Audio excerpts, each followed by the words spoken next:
بسم اللہ الرحمن الرحیم۔ عشرہ ذی الحجہ کی فضیلت۔ آج اس ویڈیو میں آپ کو عشرہ ذی الحجہ کی فضیلت بیان کی جائے گی۔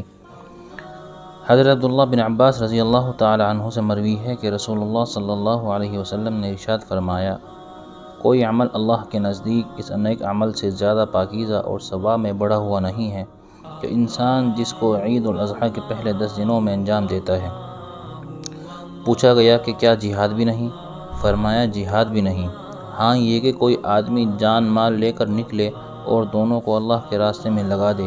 اسی بنا پر سعید بن جبیر رحمۃ اللہ علیہ ذی الحجہ کا مہینہ شروع ہونے کے بعد عبادت میں بہت زیادہ محنت کرتے تھے۔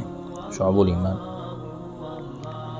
اس روایت سے معلوم ہوا کہ ذی الحجہ کی ابتدائی 10 دن بے انتہا فضیلت و اہمیت کے حامل ہیں، جس کی ایک وجہ محدثین نے یہ بیان فرمائی ہے کہ ان ایام میں مختلف عبادتیں یعنی نماز و قربانی، حج و عمرہ، صدقات و روزہ وغیرہ جمع ہو جاتی ہیں۔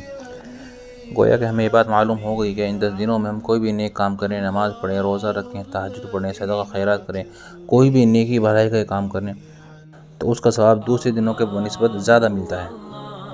اس کی وجہ یہ ہے کہ نبی کریم اللہ تعالیٰ نے ان 10 دنوں کی قسم اٹھائی ہے۔ قرآن کریم میں والفجر ولیال عشر، والفجر ولیال عشر کی قسم ہے فجر کی اور 10 راتوں کی۔ تو جمہور مفسرین اس طرف گئے ہیں کہ ولیال عشر سے مراد یہ ذی الحجہ کی ابتدائی 10 راتیں مراد ہیں، تو اس کی دن کی بھی فضیلت ہے، رات کی بھی فضیلت ہے۔